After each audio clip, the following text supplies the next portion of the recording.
the Lancet journal. So we'll use that as a pivot point to talk about day 285 of this genocide in Palestine.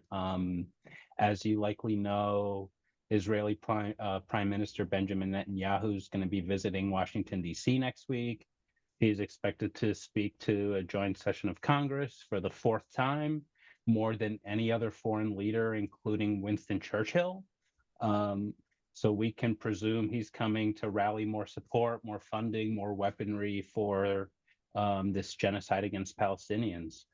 But, you know, silver lining, there are buses being arranged from across this country, including from Staten Island, to go down to DC and surround the Capitol and intervene in this craziness that's happening.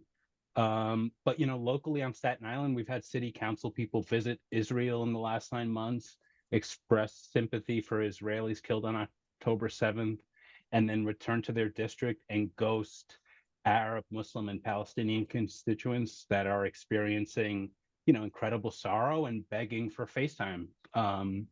So Lee, talk about how you see this genocide impacting Americans, if you think it is, because, you know, from my vantage point, I see Zionists returning to the same talking points day after day after day, but I see anti-Zionists, anti-imperialists becoming increasingly radicalized by what, you know, they're seeing. So how are you seeing all of this? Yeah, great question. And just to go back to the Lancet Medical Journal, I just want to let people know the reason you said that's a segue is because they recently came out with the article showing that likely 186,000 have been killed in Gaza by Israel since October 7th, because it is not the number 40,000 or close to 40,000 is not counting those killed by disease and lack of medical systems and lack of food. And so it is likely nearing 200,000, which is just so horrific.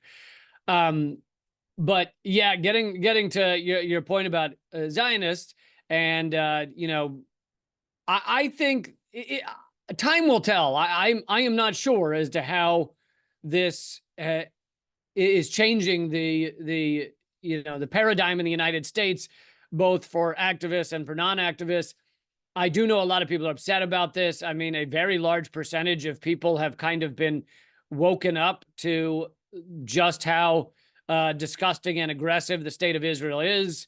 And a lot of people had no idea what was going on, had no idea that Gazans are not allowed to come and go as they see fit, are not allowed to get the food and water they need.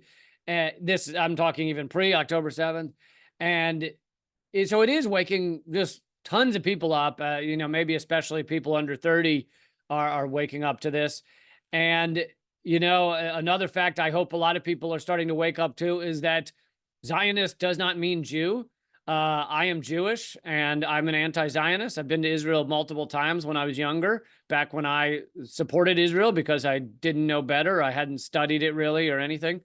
And there are millions of anti-Zionist Jews across this country. There's actually a group in New York City, I think in Brooklyn or Queens, that's very anti-Zionist, and they are Orthodox Jews that know that Israel is actually harmful to the Jewish people because it makes people anti-Semitic, because it makes people think that Israel's actions are the actions of all Jews, which is not true.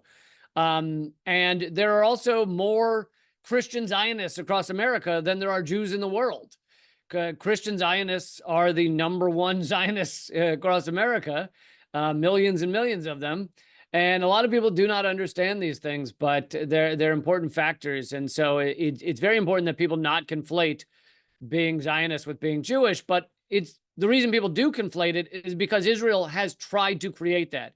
Israel has created loads of propaganda that says, if you criticize Israel, if you criticize Zionism, you are anti-Semitic. You are criticizing Jews. So they've done everything they can to conflate, to confuse millions and billions of people around the world into thinking that Israel equals all Jews or Jews in general. So yeah, I put that blame squarely on Israel. But another point in terms of people waking up around the world, I read something recently that 1 out of every 3 people globally are boycotting one corporation or another due to their connection to Israel. And that's an amazing number, because it means that at minimum, 1 out of every 3 people understand that Israel is committing genocide right now. And it's obviously probably a lot more than that, because those 1 out of 3 are the activists. Those are the ones who said, I'm going to at least stop buying these products because they connect to Israel. So I do think there's a large awakening growing up. And I think that in a lot of ways, Israel, at least in its current manifestation of an oppressive apartheid regime that will just murder children at whim, etc., I think the writing's on the wall. Like, Israel has written their own ending by committing this genocide and by defining themselves as this, as opposed to being an actual equal state with equality and justice and allowing all people all rights. That is the way things need to go. And Israel, I think, as this oppressive apartheid regime, is just writing their own ending.